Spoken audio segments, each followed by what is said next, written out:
പുതിയ നിയമസഭയിൽ പഴയ നിയമത്തിനുള്ള പ്രാധാന്യം എന്താണ്? നാളുകളായിട്ടുള്ള ഒരു ചോദ്യമാണ്. അപ്പോൾ തന്നെ അതിന് വ്യത്യസ്തമായിരിക്കുന്ന അഭിപ്രായങ്ങൾ, ചിന്തകൾ ദൈവശാസ്ത്ര മേഖലയിലുണ്ട്. എന്നാൽ നമുക്ക് തിരുവചനം എന്തു പറയുന്നു എന്നുള്ള നമുക്ക് ലഭിച്ചിരിക്കുന്ന പ്രകാശനമനുസരിച്ച് നമുക്കൊന്ന് മനസ്സിലാക്കാനായിട്ട് ശ്രമിക്കാം. പഴയ നിയമമില്ലാതെ നമുക്ക് പുതിയ നിയമം മനസ്സിലാക്കുവാൻ വളരെ ബുദ്ധിമുട്ടുള്ള വിഷയമാണ്. യേശു ക്രിസ്തുവിൻ്റെ ജഡാവതാരം പോലും പഴയ നിയമത്തിൽ പരാമർശിച്ചിട്ടുണ്ട്. അപ്പോൾ തന്നെ പുതിയ നിയമത്തിൽ അപ്പോസ്തലന്മാർ ഉപയോഗിച്ചിരിക്കുന്ന തിരുവചന രേഖകളെല്ലാം തന്നെ പഴയ നിയമത്തിൻ്റെ ഉദ്ധരണികൾ ആണ്. അപ്പം അതുകൊണ്ട് തീർച്ചയായും പുതിയ നിയമത്തിൽ പഴയ നിയമത്തെ നമുക്ക് മാറ്റി നിർത്തുവാനായിട്ട് കഴിയുകയില്ല. എന്നാൽ രണ്ടും വ്യത്യസ്ത ഏങ്കിൾ നമ്മൾ എന്ത് ചെയ്യണം, അത് നമ്മൾ മനസ്സിലാക്കേണ്ടിയിരിക്കുന്നു. അപ്പം ഞാൻ ഒന്നുകൂടെ ആവർത്തിക്കുകയാണ്, പഴയ നിയമമില്ലാതെ പുതിയ നിയമം മനസ്സിലാക്കുവാൻ വളരെ ബുദ്ധിമുട്ടുള്ള ഒരു കാര്യമാണ്. ഇനി അന്ത്യകാല വിഷയത്തെക്കുറിച്ച് നമ്മൾ പഠിക്കുകയാണെങ്കിൽ അത് നമ്മൾ പഴയ നിയമത്തിലേക്ക് നമ്മൾ പോകേണ്ടി വരും. എന്നാൽ പഴയ നിയമത്തിൻ്റെ വിശാലമായിരിക്കുന്ന ഒരു വിപുലീകരണമാണ് നമുക്ക് പുതിയ നിയമത്തിൽ കാണുവാനായിട്ടും കഴിയുന്നത്. അതുപോലെ യേശു കർത്താവിൻ്റെ ടീച്ചിങ്സ്, യേശു കർത്താവിൻ്റെ ഉപദേശങ്ങൾ നമുക്ക് ആഴത്തിൽ മനസ്സിലാക്കണമെങ്കിൽ അത് നമ്മൾ എവിടെ പോകണം? പഴയ നിയമത്തിലേക്ക് നമ്മൾ പോകേണ്ടി വരുന്നു. അപ്പോൾ തന്നെ എൻ്റെ നീതിമാൻ വിശ്വാസത്തിൽ ജീവിക്കുന്നു എന്നുള്ള ആ പുതിയ നിയമത്തിൽ നമ്മൾ കാണുന്ന കാതലായ ഭാഗം അപ്പോസ്തലനായ പൗലോസ് റോമാലേഖനം 4-ാം അധ്യായത്തിലേക്ക് വരുമ്പോൾ അബ്രഹാമിലേക്കാണ് പോകുന്നത്. അപ്പോൾ അബ്രഹാം എന്ന് പറയുന്ന വ്യക്തി പഴയ നിയമ കഥാപാത്രമാണ്. അതുപോലെ തന്നെ എബ്രായ ലേഖനത്തിലേക്ക് വരുമ്പോഴും എബ്രായ ലേഖനം നല്ലപോലെ മനസ്സിലാക്കണമെങ്കിൽ നമ്മൾ ലേവ്യ പുസ്തകം മനസ്സിലാക്കേണ്ടിയിരിക്കുന്നു, പഴയ നിയമ യാഗങ്ങളെപ്പറ്റി മനസ്സിലാക്കേണ്ടിയിരിക്കുന്നു. എന്നാൽ അതുകൊണ്ട് നമുക്കൊരിക്കലും പഴയ നിയമത്തെ മാറ്റിവെച്ചുകൊണ്ട് പുതിയ നിയമം മനസ്സിലാക്കുക അത് അസാധ്യമാണ്, എൻ്റെ ഒരു ചിന്താഗതി എന്ന് പറയുന്നത്. എങ്കിലാലും നമ്മൾ രണ്ടായി തന്നെ ഇതെന്ത് ചെയ്യണം, നമ്മൾ മനസ്സിലാക്കേണ്ടിയിരിക്കുന്നു. ഇനി ഇതിൻ്റെ ആരംഭകാലങ്ങൾ, അതായത് പുതിയ നിയമ സഭയുടെ ആരംഭകാലം, അതായത് യേശു കർത്താവിൻ്റെ ക്രൂശ് മരണം, ഉയർത്തെഴുന്നേൽപ്പ്, പുനരുത്ഥാനം, സ്വർഗാരോഹണത്തിന് ശേഷം ആദ്യ നാളുകളിലേക്ക് നമ്മൾ നോക്കുമ്പോൾ അന്ന് ശിഷ്യന്മാർ പോലും അല്ലെങ്കിൽ അപ്പോസ്തലന്മാർ പോലും വിചാരിച്ചിരുന്നത് ഇത് യഹൂദ മതത്തിൻ്റെ ഒരു ഉണർവാണെന്നും അത് തുടർമാനമായി വരുന്നതാണെന്നാണ് അവർ ചിന്തിച്ചിരുന്നത്. പക്ഷേ കാലാന്തരത്തിലാണ് ദൈവിക വെളിപ്പാടിലൂടെ വിശിഷ്യാൽ അപ്പോസ്തലനായ പൗലോസിലൂടെ മനസ്സിലാക്കുന്നത് ഇത് അനാദി കാലങ്ങൾക്ക് മറഞ്ഞു കിടന്ന മർമ്മമാണ് സഭയെന്നും ഇത് രണ്ടും തമ്മിൽ വ്യത്യാസമുണ്ട് എന്നുള്ള ഒരു ചിന്താഗതിയിലേക്കും ദൈവശാസ്ത്രത്തിലേക്കും പഠനത്തിലേക്കും ഒക്കെ എന്ത് ചെയ്യുന്നത് പൗലോസ് പോകുന്നത്. നമുക്കതിലേക്കൊന്ന് വേഗത്തിലൊന്ന് കണ്ണോടിക്കാം. അപ്പോൾ എന്നാൽ ഈ വിഷയത്തെ തന്നെ സഭയും ഇസ്രായേലും ഒന്നാണെന്നും പിന്നെ സഭ എന്ന് പറയുന്ന ഇസ്രായേലിൻ്റെ പിന്തുടർച്ചയാണെന്നും പിന്നെ സഭ ആരംഭിച്ചത് അത് ഏദൻ തോട്ടത്തിലാണെന്നും അല്ല അത് അബ്രഹാമിലാണെന്നും യോഹന്നാൻ സ്നാപകൽ കൂടെയാണെന്നും പിന്നെ യേശു ക്രിസ്തുവിൻ്റെ സമയത്ത് അല്ല അത് മാളിക മുറിയിൽ പരിശുദ്ധാത്മാവിൻ്റെ ആഗമനത്തോടു കൂടെയാണ് എന്നുമാണ് ഈ വ്യത്യസ്ത ചിന്താഗതികൾ ഉള്ളത്. അപ്പോൾ പ്രത്യേകിച്ച് പറഞ്ഞു കഴിഞ്ഞാൽ സഭയുടെ സ്ഥാപനം മാളിക മുറിയിൽ പരിശുദ്ധാത്മാ വരവോടു കൂടെയാണ് എന്ന് ചിന്തിച്ചു പോകുന്ന പഠിക്കുന്ന ദൈവശാസ്ത്രം പലപ്പോഴും ഉന്നയിക്കുന്നത് ഇത് രണ്ട് വ്യത്യസ്തമായിരിക്കുന്ന ദൈവിക നിർണയങ്ങളാണ്, പദ്ധതികളാണ് എന്നുള്ളതാണ്. അപ്പോൾ തന്നെ ഇതിൻ്റെ ഉടമസ്ഥൻ, കാരണഭൂതൻ എന്ന് പറയുന്നത് ദൈവം തന്നെയാണ്. അപ്പോൾ ഈ ദൈവം തന്നെയാണ് പഴയ നിയമത്തിലെ ദൈവവും ഈ ദൈവം തന്നെയാണ് പുതിയ നിയമത്തിലെ ദൈവവും. പക്ഷേ കാഴ്ചപ്പാടുകൾക്ക്, ദൈവിക വെളിപ്പാടുകൾക്ക് വികാസം സംഭവിച്ചിട്ടുണ്ട്. വികാസം അത് നമ്മൾ മനസ്സിലാക്കേണ്ടത്, ഒരു വളർച്ച ഉണ്ടായിട്ടുണ്ട്. നമ്മളിനി മുൻപോട്ട് പോകുമ്പോൾ ഉദാഹരണമായി നമ്മൾ ദൈവത്തെ പഠിക്കുകയാണെങ്കിൽ ദൈവം അനാദിയായും ശാശ്വതമായ ദൈവമാണ്. അപ്പോൾ പഴയ നിയമത്തിലെ ദൈവവും പുതിയ നിയമത്തിലെ ദൈവവും അല്ലെങ്കിൽ സകല സൃഷ്ടിക്കും മുൻപുള്ള ദൈവത്തിൻ്റെ അസ്തിത്വവും സൃഷ്ടിക്ക് ശേഷമുള്ള ദൈവത്തിൻ്റെ അസ്തിത്വവും ഇനി പഴയ നിയമസഭ സ്ഥാപിതമായ ആ സമയത്തും പുതിയ നിയമസഭയുള്ളപ്പോഴും ഇനി ഭാവിയിൽ എന്താണ് വരുന്നത് ആ സമയത്തെല്ലാം ദൈവം തന്നെയാണ്. ദൈവത്തിന് ഒരു വ്യത്യാസവും സംഭവിക്കുന്നില്ല. എന്നാൽ ആ ദൈവത്തിൻ്റെ വെളിപ്പാടുകൾ എന്തുണ്ട്, പഴയ നിയമത്തിലേക്ക് ചെല്ലുമ്പോൾ അത് അംശമായിട്ടാണെങ്കിൽ പുതിയതിലേക്ക് വരുമ്പോൾ നമുക്കൊരു പൂർണ്ണമായ രൂപത്തിലേക്ക് എന്ത് ചെയ്യുന്നുണ്ട്, നീങ്ങുന്നുണ്ട്. അപ്പോൾ ഇത് രണ്ടും കൂടെ ചേർത്ത് പഠിച്ചാലേ ഒരു വേദവിദ്യാർത്ഥിക്ക് നല്ല അറിവ് ഉണ്ടാകുകയുള്ളൂ. അപ്പം അതുകൊണ്ട് നമുക്ക് പഴയ നിയമത്തെ അവോയ്ഡ് ചെയ്യാനായിട്ട് പറ്റില്ല. പക്ഷെ അതിൻ്റെ ഒരു ദോഷവശം ഞാൻ അവസാനം വരുമ്പോൾ ഞാൻ പറയാം. അപ്പോൾ വെളിപ്പാട് എപ്പോഴും പുരോഗമനപരമായിട്ടുള്ളതാണ് ദൈവിക വെളിപ്പാട്. അപ്പോൾ പുതിയ നിയമത്തിൽ യേശു കർത്താവ് സമ്പൂർണ്ണ വെളിപ്പാട് നമുക്ക് നൽകി തന്നു. ദൈവത്തിൻ്റെ സമ്പൂർണ്ണ വെളിപ്പാടാണ് ക്രിസ്തു എന്ന് പറയുമ്പോൾ തന്നെ അതിലെ ആരംഭം എവിടെ കിടപ്പുണ്ട്, പഴയ നിയമത്തിൽ കിടപ്പുണ്ട്. അപ്പോൾ അതുകൊണ്ട് നമ്മളത് മനസ്സിലാക്കിയിരിക്കണം. അത് കഴിഞ്ഞിട്ട്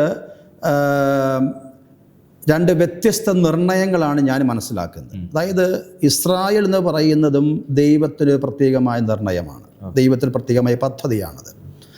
രണ്ട്, സഭ എന്ന് പറയുന്നതും പൗലോസിൻ്റെ ഭാഷയിൽ പറഞ്ഞാൽ അനാദി കാലങ്ങൾക്ക് മുൻപ് മറഞ്ഞു കിടന്ന മർമ്മം എന്ന് പറയുമ്പോൾ ഈ പദപ്രയോഗം ഇസ്രായേലിനെ പറ്റി പറയുന്നില്ല. ഏത് അനാദി കാലങ്ങൾക്ക് മുൻപുള്ള ഒരു ദൈവിക മർമ്മമായിട്ട് പറയുന്നില്ല. പക്ഷെ സഭയെ പറ്റി പറയുമ്പോൾ അനാദിക. അപ്പോൾ അത് വ്യത്യാസം നമുക്ക് അവിടെ തന്നെ കാണുവാനായിട്ട് കഴിയുന്നുണ്ട്.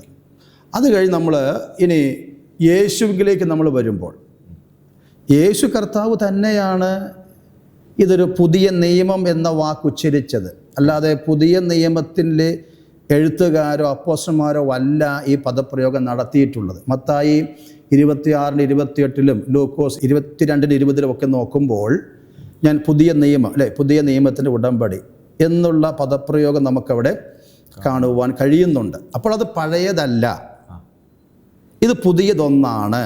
അപ്പോൾ തന്നെ എന്തുണ്ട്, പഴയതുമായിട്ടൊരു ലിങ്കുണ്ട്. അത് നിങ്ങൾ മനസ്സിലാക്കുമ്പോൾ തന്നെ ഇതെന്താണ്, ഇത് ദൈവത്തിൻ്റെ ഒരു പുതിയ ഒരു പദ്ധതിയാണ്.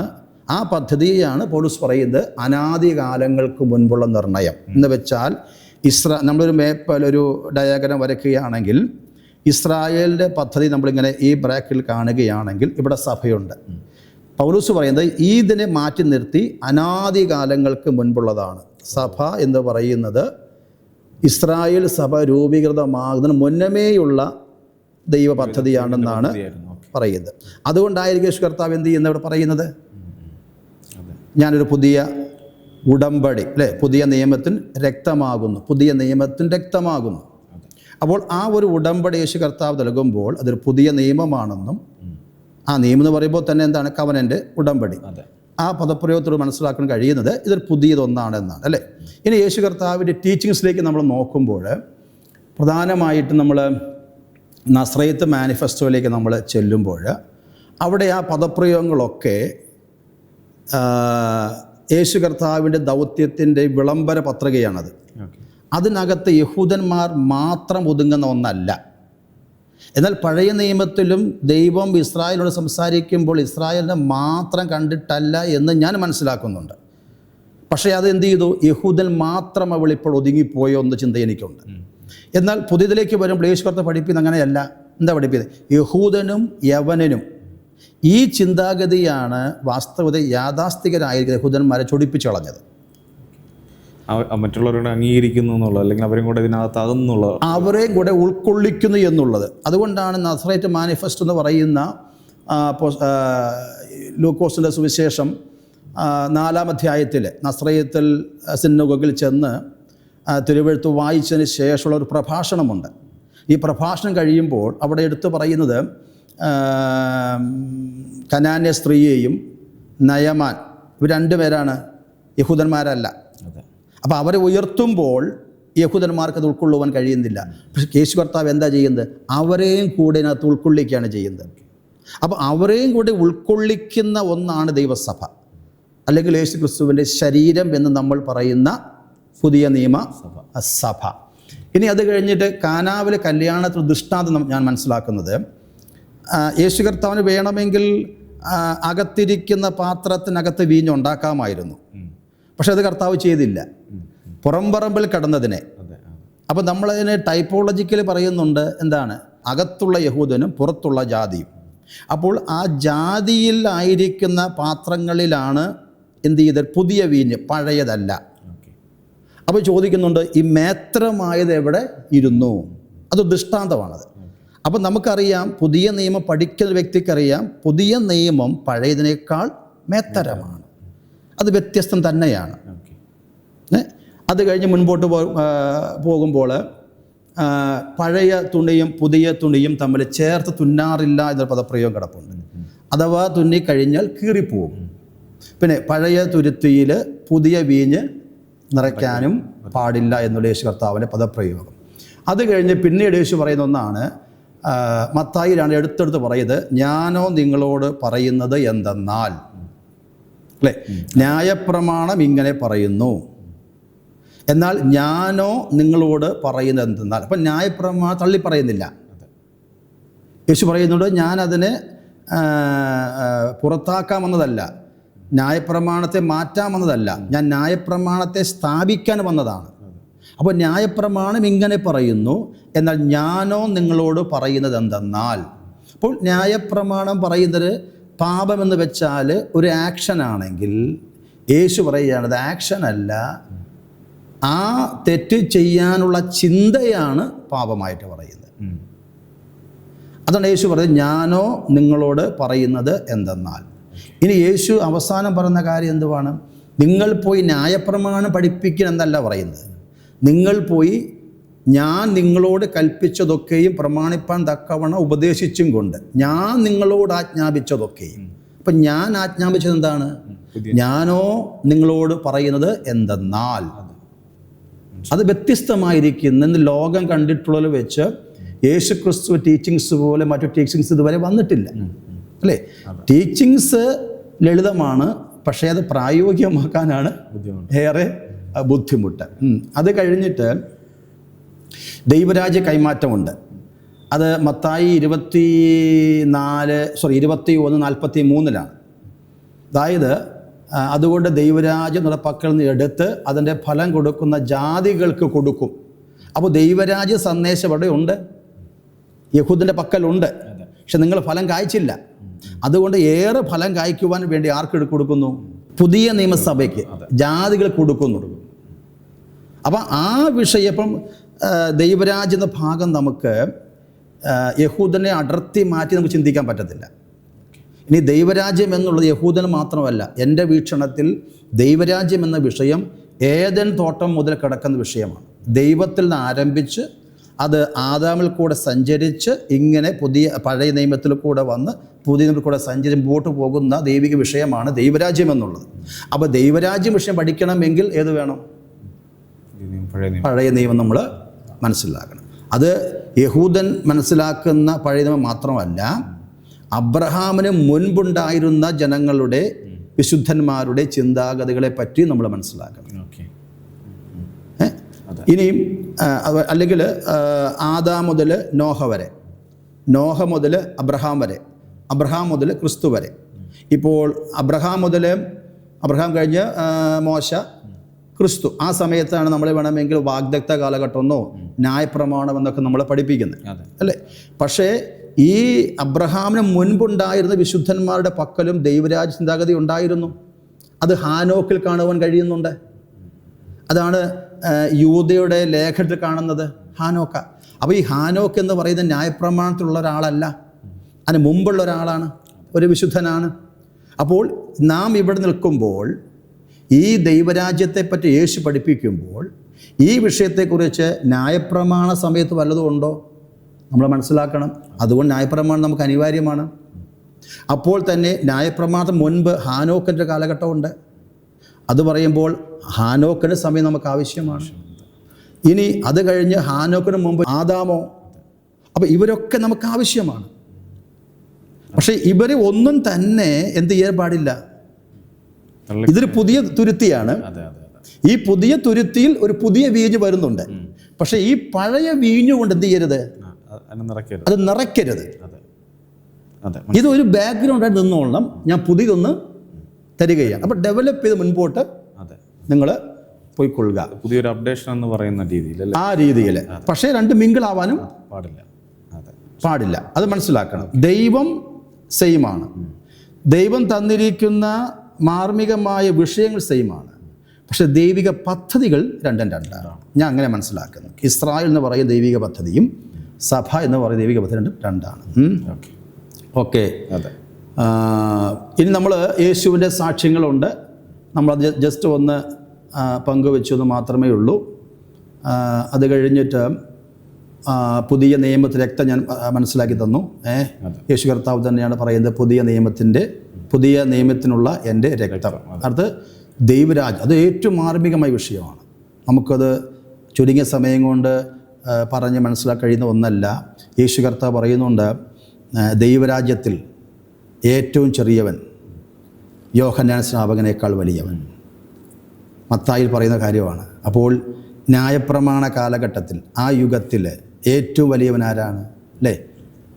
യോഹന്നാൻ സ്നാപകനാണ്. എന്നാൽ ദൈവരാജ്യത്തിൽ ഏറ്റവും ചെറിയവനോ അവൻ യോഹന്നാനേക്കാൾ വലിയവൻ. അപ്പോൾ ദൈവരാജ്യത്തിൽ എങ്ങനെ കിടക്കുന്നത്? വീണ്ടും ജനിക്കണം.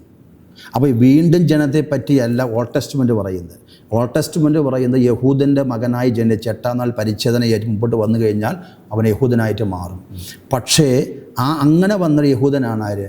യോഹന്നാൻ സ്നാപകൻ എന്ന് പറയുന്ന വ്യക്തി. പക്ഷേ യേശു പറയുകയാണ്, വീണ്ടും ജനിച്ചവൻ, ക്രിസ്തുവിൽ ജനിച്ചവൻ, ക്രൂശിൽ യേശു കർത്താവിൻ്റെ പ്രായശ്ചിത്ത യാഗത്തെ അംഗീകരിച്ചു വീണ്ടും ജനിച്ചവൻ അവൻ ദൈവരാജ്യത്തിൽ ജനിക്കുന്നു. അവൻ യോഹന്നാനേക്കാൾ ശ്രേഷ്ഠനാണ്. അവൻ ദൈവമകനാണ്. ഇവൻ സ്ത്രീയിൽ നിന്ന് ജനിച്ചവനാണ്. അപ്പോൾ ആ ഒരു വിശാലമായ അർത്ഥം നമ്മൾ പഠിക്കണമെങ്കിൽ ഏറെ സമയമെടുത്ത് അവിടെ പഠിക്കേണ്ടി. അത് യാതൊരു സംശയം യേശു കർത്താവ് പഠിപ്പിച്ച വിഷയമാണത്. യോഹന്നാൻ സ്നാപകനേക്കാൾ വലിയവനാണ് ദൈവരാജ്യത്തിൽ ഏറ്റവും. അപ്പോൾ അവിടെ തന്നെ ഒരു വ്യത്യാസം നമുക്ക് കാണുവാനായിട്ട് കഴിയുന്നുണ്ട്. അവിടെ എടുത്തു പറഞ്ഞ കാര്യമാണ്, നിങ്ങൾ ഗ്രഹിപ്പാൻ മനസ്സുണ്ടെങ്കിൽ നിങ്ങൾ ഗ്രഹിക്കണം. നിർബന്ധം പറയുന്നില്ല. 2, കേൾപ്പാൻ ചെവിയുള്ളവൻ അത് കേൾക്കട്ടെ. ആരെയും അടിച്ചേൽപ്പിക്കുന്നതല്ല ഈ ദൈവവചനം എന്ന് പറയുന്നത്. നമ്മൾ വിളംബരം ചെയ്യുന്നു, പറഞ്ഞു കൊടുക്കുന്നു. താല്പര്യമുള്ളവരെ എന്ത് ചെയ്യുക? അത് ഗ്രഹിക്കുക, അത് മനസ്സിലാക്കി മുൻപോട്ട് വരിക. ഇനി ശിഷ്യന്മാരിലേക്ക് നോക്കിക്കഴിഞ്ഞാലും അപ്പോസ്തലന്മാർ എന്താ പഠിപ്പിക്കുന്നത്? പത്രോസ് പറയുന്നുണ്ട്, പഴയ ഇത് 1 പത്രോസ് 1:11 അല്ലേ, നമുക്ക് വരുവാൻ രക്ഷയെക്കുറിച്ച് ആരാഞ്ഞു നോക്കിയപ്പോൾ നിങ്ങൾക്കുള്ളതല്ല. അപ്പം അത് വേറെ ഒരു സമൂഹത്തിനുള്ളതാണെന്ന് മനസ്സിലായത്. അതാണ് പൗലോസിൻ്റെ വെളിപ്പാടെന്ന് പറയുന്നത്. അത് യോഹന്നാൻ പറയുമ്പോൾ കാനാവിലെ കല്യാണം, അത് യോഹന്നാൻ്റെ സുവിശേഷം മൊത്തം നമ്മൾ നോക്കിക്കഴിഞ്ഞാൽ ഈ ഒരു ഡിഫറൻസ് നമുക്ക് കാണുവാനായിട്ട് കഴിയുന്നുണ്ട്. അത് കഴിഞ്ഞിട്ട് ലൂക്കോസ് തൻ്റെ സുവിശേഷത്തിൻ്റെ അവസാന ഭാഗത്തിലേക്ക് വരുമ്പോൾ അത് ശ്രദ്ധിക്കണം. ക്രിസ്തു ഇങ്ങനെ കഷ്ടം അനുഭവിച്ചിട്ട് തൻ്റെ മഹത്വത്തിൽ കടക്കേണ്ടതല്ലയോ എന്ന് പറഞ്ഞു. മോശ തുടങ്ങി സകല പ്രവാചകന്മാരിൽ നിന്ന് എല്ലാ തിരുവെഴുത്തുകളിലും തന്നെക്കുറിച്ചുള്ളത് അവർക്ക് വ്യാഖ്യാനിച്ചു കൊടുത്തു. അപ്പോൾ യേശു ക്രിസ്തുവിനെ കുറിച്ചുള്ള വിവരണം ഇവിടെ കിടപ്പുണ്ട്, പഴയ നിയമത്തിലുണ്ട്. അപ്പോൾ നമുക്കത് എന്ത് ചെയ്യാം? പഴയ നിയമത്തെ മാറ്റാൻ പറ്റത്തില്ല. പഴയ നിയമം ഉണ്ടെങ്കിൽ മാത്രമേ യേശു കർത്താവിൻ്റെ ക്രൂശീകരണം എന്താണ്, യേശു കർത്താവിൻ്റെ ജനനം എന്താണ്, ജീവിതം എന്താണ്, ക്രൂശീകരണം എന്താണ്, പുനരുത്ഥാനം എന്താണ് അറിയണമെങ്കിൽ പഴയ നമുക്ക് അനിവാര്യം തന്നെയാണ്. അത് കഴിഞ്ഞിട്ടാണ് 44 വരുമ്പോഴും അവിടെ എടുത്തു പറയുന്നത്, മോശയുടെ ന്യായപ്രമാണത്തിലും പ്രവാചക പുസ്തകത്തിലും സങ്കീർത്തനങ്ങളിലും തന്നെക്കുറിച്ച് അല്ലെങ്കിൽ എന്നെക്കുറിച്ച് എഴുതിയിരിക്കുന്നതൊക്കെയും നിവർത്തിയാകണം. അപ്പോൾ എന്നെക്കുറിച്ച് എഴുതിയിരിക്കുന്നത്, അപ്പോൾ പഴയ നിയമത്തിൽ അത് ഉണ്ട്. അപ്പോൾ അത് പഴയ നമുക്ക് അനിവാര്യം തന്നെയാണ്. ഓക്കെ. പിന്നെ പൗലോസിൻ്റെ ഭാഷയിലേക്ക് വന്നു കഴിഞ്ഞാൽ പൗലോസ് ഇങ്ങനെ പറയുന്നത്, നീയോ ഇന്നവരോട്, തിമോഥെയോസ് പറഞ്ഞ കാര്യമാണ്, തിമോഥെയോസിനോട് പറയുന്ന കാര്യമാണ്, നീയോ ഇന്നവരോട് പഠിച്ച് എന്ന് ഓർക്കുകയും ക്രിസ്തുവേശുവിങ്കിലുള്ള വിശ്വാസത്താൽ നിന്റെ രക്ഷയ്ക്ക് ജ്ഞാനിയാക്കുവാൻ മതിയായ തിരുവെഴുത്തുകളെ ബാല്യം മുതൽ. അപ്പോൾ നമുക്ക് ആ സമയത്ത് തിരുവെഴുത്തുകളില്ല, പുതിയ നിയമ ക്രോഡീകരണം നടന്നിട്ടില്ല. അപ്പോൾ പൗലോസ് ഉദ്ദേശിക്കുന്നത് ഏതാണ്? പഴയ നിയമത്തെയാണ്. നീയോ ഇന്നവരോട് പഠിച്ചു എന്ന് ഓർക്കുകയും ക്രിസ്തുവേശുവിലുള്ള വിശ്വാസത്താൽ നിന്റെ രക്ഷയ്ക്ക് ജ്ഞാനിയാക്കുവാൻ മതിയായ തിരുവെഴുത്തുകളെ. അപ്പോൾ രക്ഷയ്ക്ക് ജ്ഞാനിയാക്കുന്ന തിരുവെഴുത്ത് പഴയ നിയമമാണ്. അതിനെ നീ അറിയുകയും നീ പഠിച്ചും നിശ്ചയം പ്രാപിച്ചും ഇരിക്കുന്നതിൽ നിലനിൽക്ക എന്നാണ് പറയുന്നത്. അടുത്ത് പറയുന്നത് എല്ലാ തിരുവെഴുത്തും ദൈവശ്വാസീയമാകയാൽ, ന്യൂ ടെസ്റ്റ്മെൻ്റ് അല്ലാതെ അത് പഴയ നിയമത്തെയാണ് പറ്റി പറയുന്നത്. കാരണം ന്യൂ ടെസ്റ്റ്മെന്റ് അതുകൊണ്ട് വന്നിട്ടില്ല, ക്രോഡീകരണം സംഭവിച്ചിട്ടില്ല. ഇനി പൗലോസ് എഴുതിയ ലേഖനങ്ങൾ പോലും ഇങ്ങനെ വിശുദ്ധ രേഖയായി മാറും എന്നുള്ള ചിന്തയോട് കൂടെയല്ല എഴുതുന്നത്, കത്തുകളായിട്ടാണ് എഴുതി കൊടുക്കുന്നത്. പിന്നീടാണ് സഭ അതിനെ ക്രോഡീകരിച്ച് സഭയുടെ രേഖയാക്കി മാറ്റുന്നത്. പക്ഷെ അതിന് മുന്നേ പൗലോസ് എന്താ പറയുന്നത്? നമുക്കതിനെ അവോയ്ഡ് ചെയ്യാൻ പറ്റത്തില്ല, പക്ഷെ നിങ്ങൾ വെളിപ്പാട് മനസ്സിലാക്കണം. അത് കഴിഞ്ഞ പിന്നെ പൗലോസ് പറയുന്നതാണ്, എഫേസിലേക്ക് വരുമ്പോൾ പറയുന്നത്, ഞാൻ ഒരു മർമ്മം നിങ്ങളോട് പ്രസ്താവിക്കാം. ആ മർമ്മമാണേത്? സഭ എന്നുള്ളത്. ആ വെളിപ്പാട് പിതാക്കന്മാർ കൊടുത്തിട്ടില്ല അല്ലെ, പ്രവാചകന്മാർക്കും പഴയ നിയമവിശുദ്ധന്മാർക്കും കൊടുക്കാതിരുന്ന ഒരു മർമ്മമാണ് ദൈവം എനിക്ക് വെളിപ്പെടുത്തി തന്നത്. ആ മർമ്മം ഏതാണ്?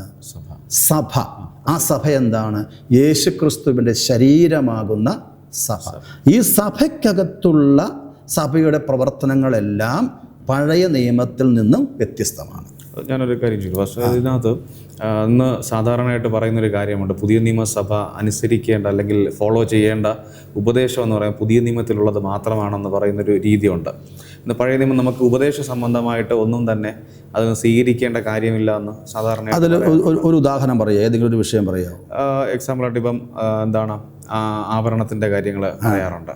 പിന്നെ അതുപോലെ തന്നെ സഭ നടത്തിപ്പിൻ്റെ കാര്യങ്ങളിൽ പുതിയ നിയമം മാത്രം ഫോളോ ചെയ്താൽ മതി, നമുക്ക് പഴയ നിയമത്തിൻ്റെ ആവശ്യമില്ല, അതിനെ പൂർണ്ണമായിട്ട് ഒഴിവാക്കണമെന്ന് പറയുന്നത് അതിപ്പോൾ യഥാർത്ഥത്തിൽ അങ്ങനെ പറയാൻ പാടില്ല. ആഭരണധാരണം, ആഭരണ വിഷയം എന്നുള്ളത് പുതിയ നിയമസഭയുടെ ഒരു ഉപദേശമായി നമുക്ക് കാണുവാൻ കഴിയുന്നില്ല. അതൊരു വ്യക്തിപരമായിട്ടുള്ള ഒരു തീരുമാനത്തിലേക്കാണ് നമ്മൾ പോകേണ്ടത്. ഓരോരുത്തരുടെ ഇഷ്ടമാണത്. പക്ഷെ അതെന്തല്ല, അതൊരു ഉപദേശമായി നമുക്ക് പുതിയ നിയമത്തിൽ എവിടെയെല്ലാം ഈ ഭാഗം പറ്റി പറയുന്നുണ്ടോ അവിടെയെല്ലാം വ്യക്തിപരമായിട്ടുള്ള എന്നുവെച്ചാൽ അതിനേക്കാൾ നിങ്ങൾ ആ ആഭരണത്തെക്കാൾ നിങ്ങൾ ദൈവത്തിൽ ശ്രദ്ധ കേന്ദ്രീകരിക്കണം. ഇനി അതൊരു യാക്കോബ് ലേഖനത്തിലേക്ക് വരുമ്പോഴും അവിടെയും തർക്കങ്ങളുണ്ട്. അവിടെ പറയുന്നുണ്ട് മോടിയായ വസ്ത്രം ധരിച്ചു വരുന്നതും ആഭരണം ധരിച്ചു വരുന്ന വിഷയത്തിൽ പറയുമ്പോഴും അവിടെ ആഭരണധാരികൾ ഉണ്ടായിരുന്നു എന്ന് പറയുന്നവരുണ്ട്. പക്ഷേ ഈ ആഭരണം എന്ന് പറയുന്നത് എന്തല്ല, പുതിയ നിയമസഭയുടെ ഉപദേശമല്ല. അത് ഞാൻ ചോദിച്ചത് എന്താണ് ഞാൻ ചോദിച്ചത്. എന്നാൽ ഏത് ഉപദേശമാണ് നമുക്കുള്ളത്? ഉദാഹരണമായി പറഞ്ഞാൽ മാനസാന്തരം. ഈ മാനസാന്തരം എന്ന് പറയുന്ന ഉപദേശം പഴയ നിയമത്തിലും ഉണ്ടല്ലോ. തീർച്ചയായിട്ടും ഉണ്ട്. പക്ഷെ അതിൻ്റെ ഒരു വിശാലമായ രൂപം നമുക്ക് പുതിയ നിയമത്തിൽ കാണാം. പുതിയ നിയമത്തിൽ പറയുമ്പോൾ മാനസാന്തരത്തെക്കാൾ ഉപരിയായി അത് വീണ്ടും ജനനമായിട്ടാണ് സ്ഥാപിക്കപ്പെടുന്നത്. അത് ആ വീണ്ടും ജനനം എന്താണ്? ക്രിസ്തുവിൽ ജനിക്കുന്നതാണ്. അപ്പോൾ വീണ്ടും ജനനത്തിൻ്റെ അനുഭവങ്ങൾ പഴയ നിയമത്തിലും ഉണ്ട്. അതാണ് നിക്കോദീമോസിനോട് യേശു കർത്താവ് പറയുമ്പോൾ നിനക്കറിഞ്ഞുകൂടെ എന്ന് ചോദിക്കണമെങ്കിൽ യഹൂദന്മാരുടെ ന്യായപ്രമാണ ഉപദേഷ്ടാവായിരിക്കുന്ന നിക്കോദീമോസിന് ഈ വിവരം അറിയണം, വീണ്ടും ജനന വിവരം അറിയണം. എന്നാൽ യേശു പഠിപ്പിക്കുന്ന ഈ വീണ്ടും ജനനം എന്ന് പറയുന്നത് പഴയ നിയമത്തേക്കാൾ അല്പം കൂടെ മേത്തരമാണ്. അതിനെയാണ് ഇപ്പം നമ്മൾ അപ്പോസ്തലപ്രവൃത്തിയിലേക്ക് വരുമ്പോൾ നിങ്ങൾ മാനസാന്തരപ്പെടണം. ആ പ്രശ്നം കഴിഞ്ഞുകൊണ്ട് പത്രോസ് പറയുന്നുണ്ട്.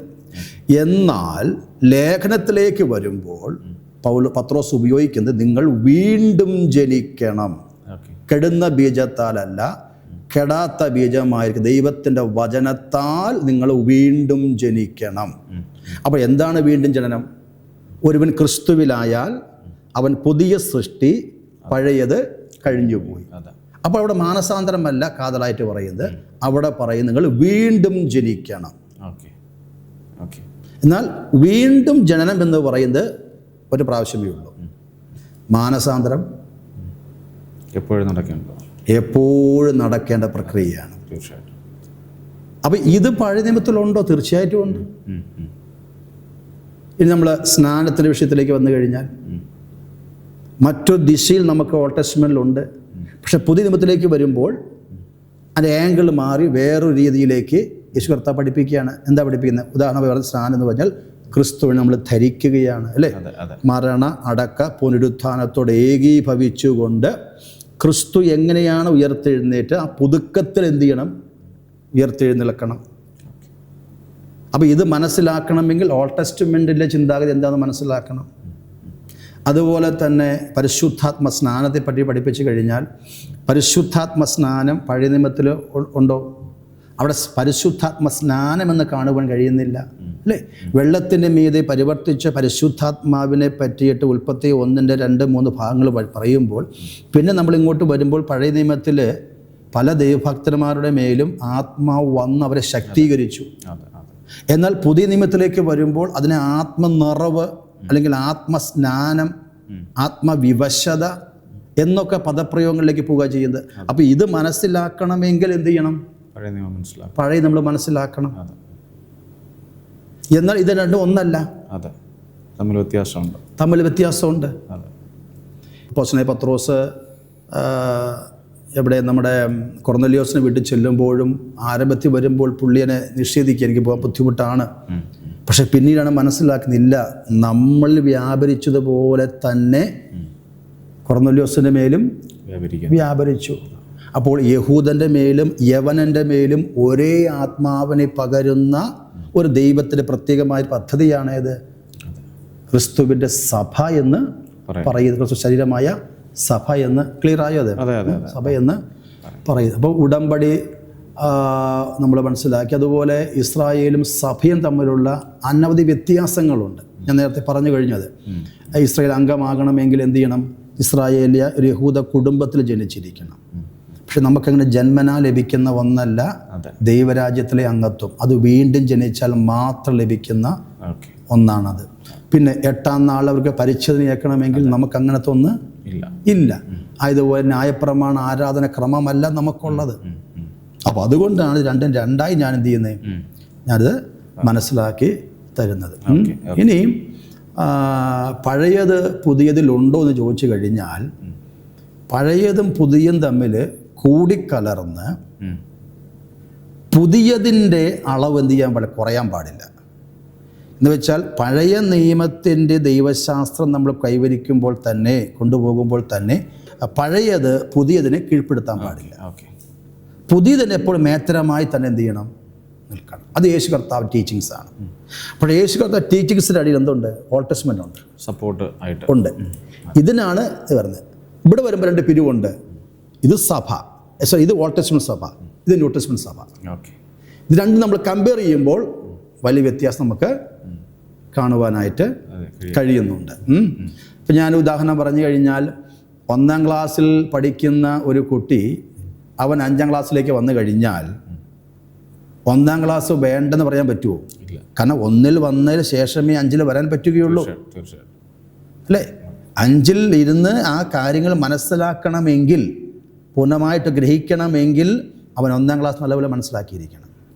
അത് മനസ്സിലായല്ലോ. അതുകൊണ്ട് നമ്മൾ പഴയ നിയമത്തെ നമ്മൾ എന്ത് ചെയ്യണം? അവോയ്ഡ് ചെയ്യാനുള്ളതല്ല. പുതിയ നിയമത്തിൻ്റെ മാധുര്യം മനസ്സിലാക്കണമെങ്കിൽ നമ്മൾ പഴയ നിയമത്തെ അറിഞ്ഞിരിക്കണം, മനസ്സിലാക്കണം. എന്നാൽ പഴയ നിയമത്തിലെ ചട്ടങ്ങളോ പ്രമാണങ്ങളോ ആരാധന രീതികളോ അല്ല പുതിയ നിയമസഭയ്ക്ക് ദൈവം നൽകിയിട്ടുള്ളത്. ഇവ രണ്ടും നമ്മൾ എന്ത് ചെയ്യണം?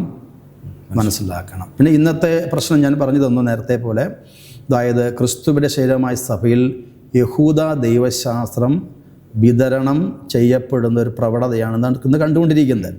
കാരണം പഴയ നിയമഭാഗത്തൊരു വേദഭാഗം എടുത്ത് പ്രസംഗിച്ചിട്ട് പഴയ നിയമത്തിൻ്റെ അനുഗ്രഹങ്ങളിലേക്ക് കാര്യങ്ങൾ കൊണ്ടുപോയി എന്ത് ചെയ്യുന്നു? ക്ലോസ് ചെയ്യുന്നു. പക്ഷെ അവിടെ യേശു കർത്താവ് ടീച്ചിങ്സ് എന്ത് ചെയ്യുന്നു? പുറത്തു വരുന്നില്ല, മൂടപ്പെട്ടു പോവുക ചെയ്യുന്നത്. അത് പാടില്ല. ഒരു എക്സാമ്പിൾ ഒന്ന് പറയാം, അതിന് എന്താണെന്നുള്ളത്. എന്താ ചോദിച്ചു കഴിഞ്ഞാൽ, ഉദാഹരണമായിട്ട് തന്നെ ഇപ്പം നമ്മൾ ഭൗതികമായ അനുഗ്രഹങ്ങളെ പറ്റി നമുക്ക് നോക്കിക്കഴിഞ്ഞാൽ, ഇസ്രായേലിനെ പറ്റി പഠിക്കുമ്പോൾ അവർക്ക് സ്വർഗീയമായ അനുഗ്രഹത്തെക്കാൾ ഉപരിയായി ഭൗതികമായ അല്ലെങ്കിൽ ഇന്നത്തെ കനാൽ ദേശം, വാഗ്ദത്ത ഭൂമിയിലെ അനുഗ്രഹങ്ങളെ പറ്റിയാണ് പഴയ നിയമത്തിൽ നമുക്ക് എല്ലാ സിംഹഭാഗം കാണുവാനായിട്ട് കഴിയുന്നത്. ഇനി നമ്മളൊരു പ്രാർത്ഥന കൂട്ടം വെച്ച് കഴിഞ്ഞാൽ അവിടെ പറഞ്ഞിരിക്കുന്ന ഒരു ഭൗതിക വിഷയത്തെ എടുത്ത് നമ്മൾ സഭയിൽ എന്ത് ചെയ്യും? പ്രസംഗിക്കുമ്പോൾ പുതിയ നിയമസഭയ്ക്ക് ദൈവം പറഞ്ഞിരിക്കുന്ന ആ ഭൗതികതയുടെ മൂല്യം നമ്മൾ എന്ത് ചെയ്യുന്നു? നഷ്ടപ്പെടുന്നു.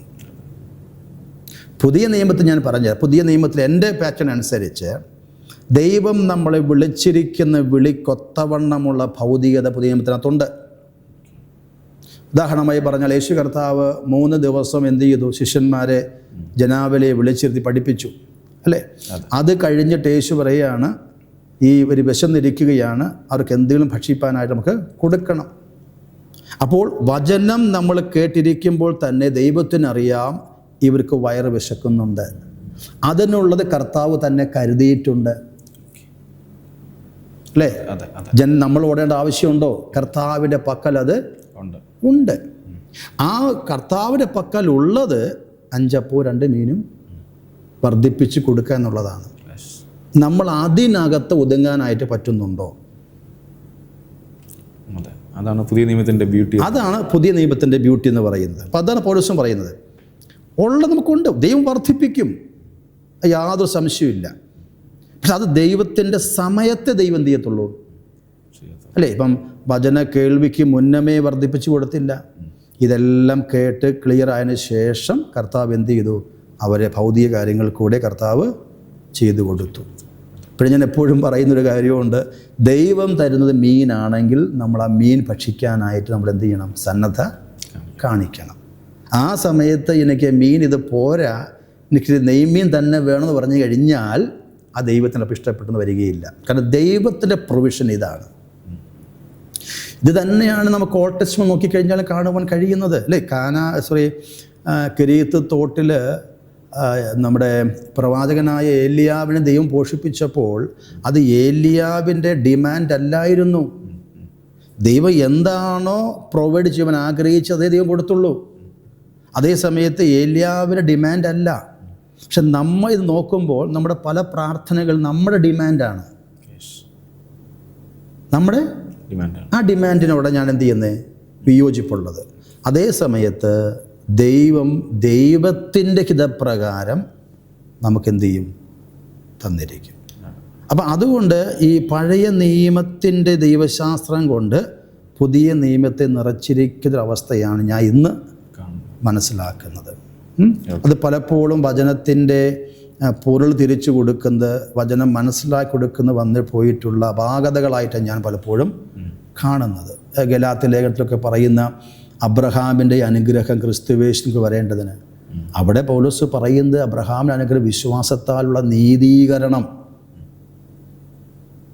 അത് നിങ്ങൾ വരേണ്ടതിന് ആ അനുഗ്രഹമാണ് പൗലോസ് പറയുന്നത്. പക്ഷെ നമ്മൾ പലപ്പോഴും എടുക്കുന്ന ഏതാ? അബ്രഹാമിന്മേലുള്ള ഭൗതിക അനുഗ്രഹം നിൻ്റെ മേൽ വരേണ്ടതിനെന്നാണ് നമ്മൾ വ്യാഖ്യാനിക്കുന്നത്. പക്ഷേ പൗലോസ് ഇവിടെ പറയുന്ന നേരെ തിരിച്ചാണ്. അബ്രഹാമിൽ കണ്ടെത്തിയ ദൈവിക അനുഗ്രഹം എന്നുള്ളത് അവൻ ഒരു ജാതീയനായിരിക്കുമ്പോൾ തന്നെ അവൻ ദൈവത്തിൽ വിശ്വാസം അർപ്പിച്ചു, ആ വിശ്വാസം നീതിയായി കണക്കാക്കപ്പെട്ടു, അവൻ നീതീകരിക്കപ്പെട്ടു, ആ നീതീകരിക്കപ്പെട്ട ദൈവപുരുഷനായി മാറിയ ആ ദൈവിക അനുഗ്രഹം നിങ്ങളിലും വരണം. അതാണ് പൗലോസ് ഉദ്ദേശിക്കുന്നത്. പക്ഷെ നമ്മൾ എന്ത് മാറ്റിയതിനെ? നമ്മളതിനെ അബ്രഹാം മഹാധനവാനാണ്, ആ ധനവാന്റെ നന്മയെല്ലാം നമ്മുടെ മേലെ വരുമെന്ന രീതിയിൽ നമ്മൾ എന്ത് ചെയ്തു? വ്യാഖ്യാനിച്ചു കഴിഞ്ഞു. പക്ഷേ പുതിയ നിയമത്തിൽ യേശു കർത്താവ് ഒരിക്കലും ഭൗതിക വിഷയമല്ല യേശു കർത്താവ് ഉയർത്തി കാണിക്കുന്നത്. ഏതാണ്? ആത്മീയ വിഷയമാണ്. ഒന്നുകൂടെ പറഞ്ഞ് ഞാനത് ക്ലോസ് ചെയ്ത് തരാം. ഇപ്പം എഫേസ്യ ലേഖനത്തിലേക്ക് നമ്മൾ ചെല്ലുമ്പോൾ അവിടെ ഭൗതികമായ അനുഗ്രഹമല്ല പൗലോസ് പറയുന്നത്, അല്ലേ? സ്വർഗത്തിലെ സകല ആത്മീയ അനുഗ്രഹങ്ങളാലും നിറച്ചിരിക്കുന്നു. കണ്ടോ? അപ്പം ഈ ആത്മീക അനുഗ്രഹം എന്താണ് എന്ന് സഭ എന്ന് എന്ത് ചെയ്യുന്നില്ല? അറിയുന്നില്ല, തിരിച്ചറിയുന്നില്ല. ആ നിറവ് ഇനിയും ഉണ്ട്. അതായത് യോഹന്നാൻ പറയുന്നുണ്ട്, യേശുക്രിസ്തുവിൽ ദൈവത്തിന് നിറവുണ്ട്. ഒന്നാം അധ്യായത്തിൻ്റെ 14-15 വാക്യം തോന്നുന്നത്. ആ ദൈവത്തിൻ്റെ നിറവ് ക്രിസ്തുവിലുണ്ട്. ആ നിറവിൽ നാം വരണം. പിതാവായ ദൈവത്തെ പുത്രൻ വെളിപ്പെടുത്തിയതുപോലെ ആ പുത്രൻ്റെ ആ ജ്ഞാനത്തിലേക്ക്, പുത്രൻ എങ്ങനെയാണ് പിതാവിനെ വെളിപ്പെടുത്തി തന്നത്, ആ ജ്ഞാനത്തിലേക്ക് നാം വരണം, ആ നിറവിലേക്ക് നാം വരണം. അതുതന്നെയാണ് പൗലോസും പറയുന്നത്. എഫേസ്യ ലേഖനത്തിലെ 3-ാം അധ്യായം അവസാന ഭാഗത്തേക്ക് വരുമ്പോൾ എല്ലാ നിറവോളം നിങ്ങൾ നിറഞ്ഞു വരണം. ഏത്? ദൈവീക ജ്ഞാനത്തിൽ നിറഞ്ഞു വരണം. അതായത് പഴയ നിയമസഭയിൽ ദൈവം ഇറക്കി വെച്ച ദൈവജ്ഞാനത്തെക്കാൾ എത്രയോ മടങ്ങ് വർധനവാണ് പുതിയ നിയമസഭയിൽ ദൈവം ഇറക്കി വെച്ചിട്ടുള്ളത്. ആ ജ്ഞാനത്തിൽ നമുക്ക് വളർച്ചയുണ്ടോ? വളരുന്നില്ല. ഇതിന് പരാജയമായി ഞാൻ കാണുന്നത് പഴയ നിയമത്തെ എന്ത് ചെയ്തു, റീപ്ലേസ്മെൻ്റ് പോലെ ഇവിടെ വെച്ചപ്പോൾ പുതിയ നിയമത്തിൻ്റെ മുകളിലായി പോയി. അതിൻ്റെ ആ മാധുര്യം എന്ത് ചെയ്തു, അതിപ്പോൾ എന്ത് ചെയ്യുന്നില്ല, പ്രഘോഷിപ്പിക്കപ്പെടുന്നില്ല. യേശു കർത്താവ് എന്താ പറയുന്നത്? നിങ്ങൾ പോയി ഞാൻ പഠിപ്പിച്ചതൊക്കെയും പ്രമാണിപ്പാൻ തക്കവണ്ണം ഉപദേശിച്ചും കൊണ്ട്. ഞാൻ പഠിപ്പിച്ചത്, അത് ചിന്തിക്കുമ്പോൾ ഞാൻ പഠിപ്പിച്ച് പഴയ നിയമ യേശു കർത്താവിനെ പഠിപ്പിച്ചത്. പക്ഷേ ഇവിടെ എടുത്തു പറയുന്നത് ഞാൻ നിങ്ങളോട് ഈ 3.5 വർഷക്കാലം നിങ്ങളെ പഠിപ്പിച്ച ആ ഒരു വചനമുണ്ട്. ആ നിങ്ങൾ എന്ത് ചെയ്യണം, കൊണ്ടുപോയി നിങ്ങൾ പ്രസിദ്ധം ചെയ്യണം. ഇനി ലാസ്റ്റ് നമുക്ക് ഇങ്ങനെ കൺക്ലൂഡ് ചെയ്യാം. പഴയ തുരുത്തിയിൽ പുതിയ വീഞ്ഞ് പകരാതിരിക്കുവാനായിട്ട് ശ്രദ്ധിക്കുക. ക്രിസ്തുവിൻ്റെ സഭയിൽ ക്രിസ്തുവിൻ്റെ ഉപദേശത്തിന് ഊന്നൽ കൊടുക്കുക. അത് എപ്പോഴും ഉയർന്ന് തന്നെ നിൽക്കണം. അത് യേശു പഠിപ്പിച്ചു. ഞാൻ നേരത്തെ പറഞ്ഞല്ലോ, മത്തായിയിൽ ഇതാ ന്യായപ്രമാണ കാലഘട്ടം സ്ത്രീയിൽ നിന്ന് ജനിച്ചവൻ യോഹന്നാൻ സ്നാപകൻ വലിയവൻ്റെ ആരുമില്ല. അപ്പോൾ സ്ത്രീയിൽ നിന്ന് ജനിച്ചവനാരാ? അത് ഹൗവയിൽ നിന്ന് ജനിച്ച് ന്യായപ്രമാണത്തിന് എൻഡ് വരെ.